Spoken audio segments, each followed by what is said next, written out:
Growing up, finding out. It's a lot more fun with Matchbox. Because with Matchbox toys, the fun goes on and on and on.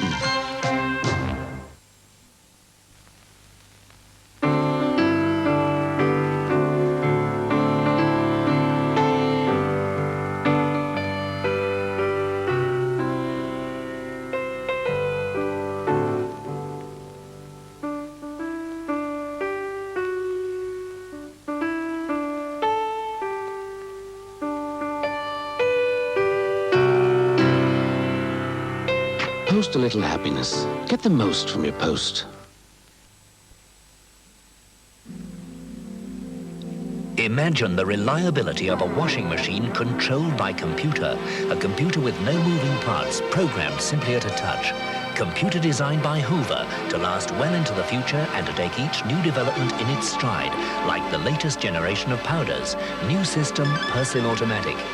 For today's energy-saving lower temperature programs, Hoover choose new system Persil Automatic for unbeatable performance, especially with their remarkable new Computer Control 1100. The most advanced wash imaginable from Hoover and Persil. Who better? How could we at Walls possibly improve our sausages? They're still as meaty as ever. And what more could we add to our delicious hot pies? We've improved the pastry and they still have that rich, meaty filling. Well, now they're even better, with prices reduced on a whole range of sausages and pies during Walls Bargain Time. I'm here to tell you about Wimpy's Magic Autumn Deal. The kitchen's fully fitted with washing machine, fridge, oven and hob, so you don't need any of those. The carpets and curtains are already fitted with a choice of 18 colour schemes, so... And then there's the financial offers, including a sensational 6% mortgage rate, and first-time buyers pay no stamp duty, legal or survey fees. But the real magic is that it's all included in the price. How's that for a welcome home? Didn't we have a lovely time, those anchored days of childhood? A day at the zoo, well, how do you do? Take a snap and feed a chap. Anchor butter. The sheer taste of it makes your heart melt. Nothing else like it. That's why you've always had a soft spot for it. Yes, that's what we've got. We've all got a soft spot for that Anchor taste. We've all got a soft spot for Anchor. Always have had. You know those amazing changes at Kentucky Fried Chicken? Bigger pieces, better value. Well, they do this party pack. Absolute snip. Inspired by this fact, I resolved to give my sister a birthday visit. This is my sister, and these are her flatmates. And that is the rest of my family, right at the wrong time. Well, thinking fast and with great presence of mind, I said, We'll never have enough to go round. we thought of that, says my sister. Bargain bucket, enough for four, just £3.50. Clever, my little sister. Yes. Very clever. Kentucky Fried Chicken.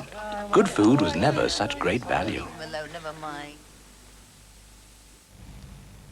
This afternoon on Thames, Turning Point is at 1:30. At 2 o'clock, Cry Wolf. That's a comedy that'll appeal to everyone who likes horror films. At 2:30, there's Snooker, and then at 3:30, Blockbusters. Programmes this afternoon. Now it's 1 o'clock. This is Thames from London.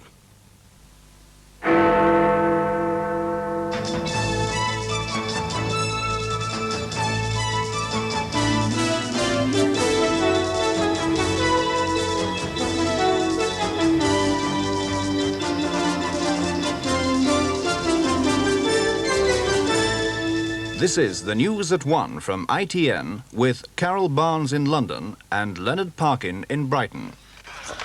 Hello, good afternoon from the conference centre in Brighton. The Labour Party's first full day under the so-called dream ticket of Kinnock Hattersley. Last night, the celebrations and scenes of delight seemed to underline Mr. Kinnock's rallying call for unity. And just a few hours later, at the breakfast table this morning, the job that many still see as impossible has begun in earnest. In a moment, we'll be asking two men who tried and failed to become leader of the party, Mr. Peter Shaw and Mr. Eric Heffer, if they and the party will be able to unite behind the new leader and what difficulties they're going to face. Also this morning, the inquest has begun, a tough, searching, and at times bitter, but not as bitter as many expected, a debate on Labour's election disaster in June. But first, the other main headlines from Carol Barnes in London. Hello. Vauxhall workers at Elsmere Port have turned down the company's latest pay offer. And as the strike starts to take effect today, there have been heated scenes on the picket lines at the Dunstable plant. The government announced plans to investigate the health of 12,000 people involved in nuclear bomb testing in the 1950s. And the Australians get their first look at the America's Cup, which comes home to them today, but it may be their last glance. Those stories in just a few minutes. For now, back to Brighton. Well, it was a heady night for Neil Kinnock, at 41, the youngest ever leader of the Labour Party. The celebrations went on well into the night. But this morning, bright and early, he and his deputy Roy Hattersley were at work over the breakfast table. David Walter was with them. The dream ticket woke up for breakfast this morning under the full glare of the television lights. All thoughts of rivalry cast aside, at least for the moment, it was a case of you butter my toast, Roy, and I'll butter yours. Nobody pretended that the event wasn't staged. Glenys Kinnock was there for the pictures, but left to have a real breakfast afterwards. This certainly wasn't like home. First time I've been sitting down for 10 years. Last night had been the time for spontaneity, as Neil Kinnock shook every hand in sight in the first flush of victory, and his handlers tried to hustle him on. Roy Hattersley declared that the night belonged to Neil Kinnock, but he got a cheer from his own supporters all the same. Privately, some of them still have reservations about the new leader.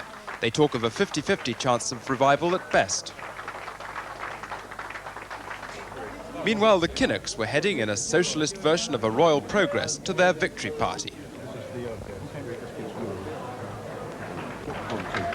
First task was to call Michael Foot up to the platform. He was officially neutral in the contest, but some say he regards Neil Kinnock as the son he's never had. One thing's indisputable, the new leader can sing better than the old one, and he needed little encouragement to lead his supporters in an old Italian revolutionary song. Avanti populo e la patroni, rivoluzioni, rivoluzioni. Avanti populo e la patroni, rivoluzioni, trionferà.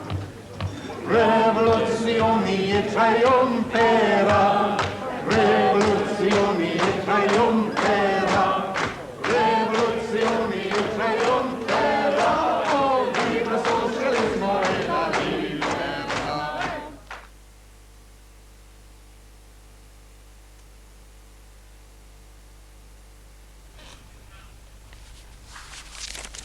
We've got a technical problem there, and we hope to go back to Brighton in just a moment, but just for the moment we'll go on with industrial news. And about 2,000 Vauxhall assembly workers who've been on strike at Elsmere Port on Merseyside have rejected the company's latest pay offer. It's worth 7.75% over 12 months. But at a mass meeting this morning, they overwhelmingly supported a recommendation by their Transport Workers Union shop stewards to throw out the new offer. Meanwhile, there have been heated scenes on the picket lines at Vauxhall's plant at Dunstable in Bedfordshire. Another 10,000 workers will be voting on the pay offer tomorrow. We've two reports, the first from Elsmere Port, and here it is. The Transport Union members took around half an hour to consider the new pay offer. The vote to reject was overwhelming. About 30 disagreed. Attitudes had hardened since the last meeting 4 days ago. Then 200 wanted to accept the company's pay offer. In addition to lost production, the Transport Union spokesman here say blocking of Vauxhall imports from abroad will be a priority. We'll be expecting our colleagues, right, in ports, on road transport, right, to help us in our situations to try and get an improved wage offer, to try and get a reduced working week, because obviously any benefits that come to us would obviously extend to our colleagues in both the ports and the RTC, and we fully anticipate the support of them people, and we'll be asking for it. The engineering union, representing another 2,000 workers here, will meet tomorrow to decide on the new pay offer. Meanwhile, as picket lines build up, it seems they're preparing for a lengthy stay. Michael Macmillan, News at 1, Ellesmere Port. Pickets outside the loss-making Bedford truck plant at Dunstable were divided about the position of the engineering union workers who voted against a strike. Some of their shop stewards were clearly angry that they were prepared to cross the picket line. Christ, mate, honestly, you ought to be ashamed of yourself, mate. Those who did turn up for work went into the plant, not enough to get the production lines running. Their decision to work was backed by other union officials. We can't overrule our men. Under no circumstances must we do that on the basis of ballot. Once you do that, you might as well tear your cards up. None of the 7,000 hourly paid workers at nearby Luton turned up for work. They've made the running in this dispute so far, and union officials said they were confident that tomorrow the men will vote against the new offer. Mark Webster, News at 1, Vauxhall Motors, Luton. The government has announced plans to trace 12,000 people, mainly servicemen, who were in a nuclear weapons testing area during the 50s. It's a 2-year project aimed at establishing whether the test subsequently caused death or illness among the men who were present. 12,000 workers were involved in the H-bomb tests in Australia and the South Pacific, and their records will be compared with a control group who weren't involved. The research will be done by the National Radiological Protection Board. Margaret Hansel reports. The project announced today is partly in response to a campaign by the British Nuclear Test Veterans Association, which wants compensation for injuries and illness they say were caused by radiation.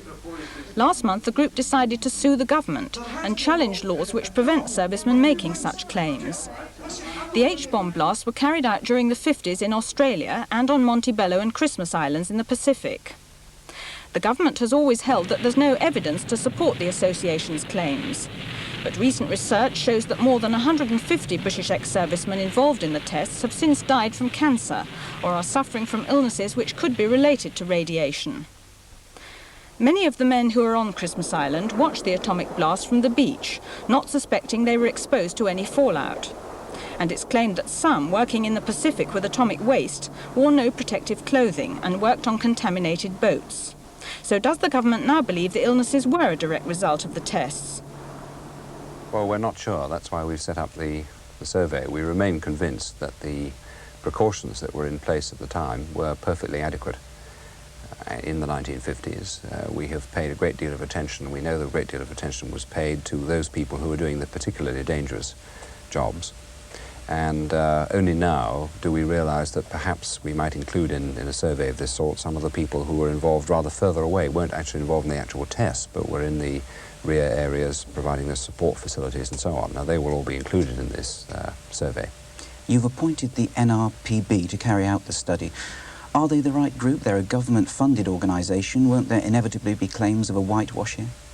Well, we think they're the right body because they are the statutory body set up to actually carry out work of this sort, and they work for lots of other people apart from government departments. They do it on a straight contract basis. We're hiring them, we're paying them for the survey. We're very happy about their integrity, which is a really important thing. Now, foreign news. In the United States, 8 people have died in freak floods in southern Arizona. The city of Tucson has been badly affected. 2 days of heavy rain flooded hundreds of homes, and thousands of people had to be evacuated from the area in the southeast of the state.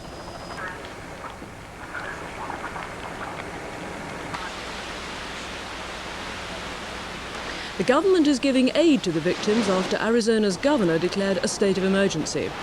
Flooding is unusual for this part of America, which rarely gets any rain, but the storms are continuing. Now the Middle East, and while talks continue in Lebanon about setting up a national reconciliation conference, the Druze leader Walid Jumblat has been denying government charges that he's trying to form a breakaway government. Mr. Jumblat is to visit Greece for talks with the Prime Minister on a possible Greek initiative to stabilise the week-old ceasefire. Yesterday, Mr. Jumblat went to an army barracks behind Druze lines, where he addressed a group of soldiers said to be deserters from the Lebanese army. The soldiers said they were being used against their own people by the government. Druze leaders have already said that they plan to set up a separate administration in the mountains above Beirut. Meanwhile, about 200 Druze women and children from the mountains were allowed back to Beirut after being held by Christian militia. The women had fled to a Christian area during the fighting. The America's Cup, the world's oldest sailing trophy, arrived at its new home in Perth, Western Australia early today, amid security tight enough for the crown jewels. To yachtsmen, the America's Cup is the crown jewel.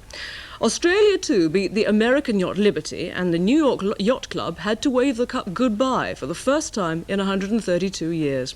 Ian Ross of Channel 9 News was in Perth when the trophy arrived.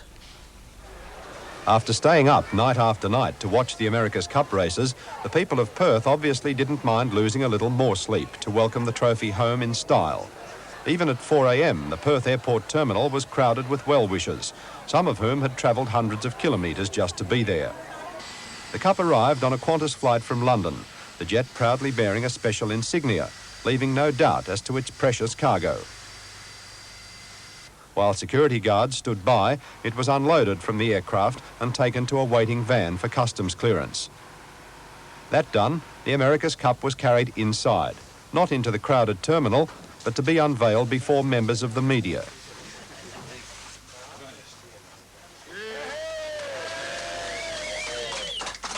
It's a great moment for the club, and it's a great moment for Western Australia. And we're now looking forward to be able to defend this cup in 1987 and retaining it. For the waiting crowd, missing out on a glimpse of the cup was a major disappointment. Even now, the Perth Yacht Club can't say when or even if it will go on public display. It won't be seen again until our victorious yachtsmen return home later this month. And if the Perth Yacht Club is not considered secure enough for a permanent home, the cup they fought so hard to win will remain in a bank vault, to be brought out only on special occasions.